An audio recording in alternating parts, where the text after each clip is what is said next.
Why did Bill Belichick not wind up with a gig, do you think?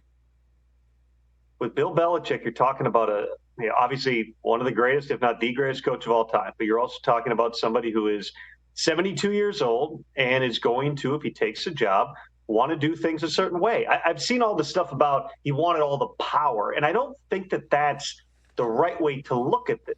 He wanted the opportunity to build things the way that Bill Belichick has built them for several decades now. I mean, going back to his days in Cleveland, he's always had in his contract that there won't be a general manager employed, that he has control over personnel. He's going to want to set certain things up in terms of different departments and the structure of things and the operational people. He has a very clear vision for this is how you build a championship culture.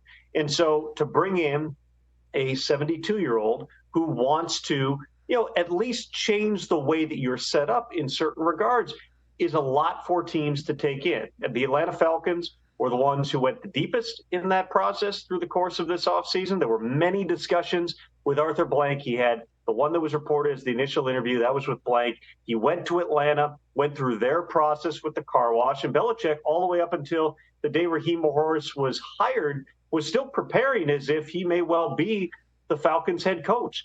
They decided, based on a multitude of factors, that Raheem Morris, a guy who had been in their building before, was going to be the better fit for them. There was certainly, at various points, there was interest from Bill Belichick's end and perhaps from people in Washington about maybe making him the Commanders head coach.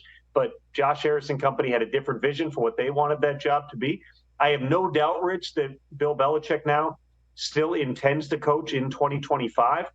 But for 2024, that perfect opportunity with a team that is ready-made to win right now and that is willing to let him set up the structure, set up the entire championship program the way that he always has throughout his entire career, that didn't exist. And so we'll see where it lands next year. Where does he do this year? Any talk about that?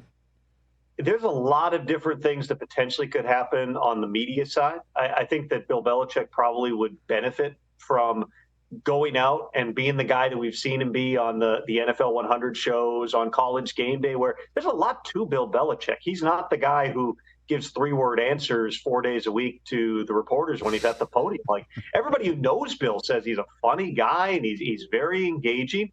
So showing a little bit more of that side of himself potentially could help. I mean, does he end up on, I find it hard to believe that he's going to be a color analyst and traveling around and speaking in 20-second sound bites. But, him in a studio setting, I would listen to a Bill Belichick podcast. There's a lot of different things that he can do. But think of it in these terms too, Rich.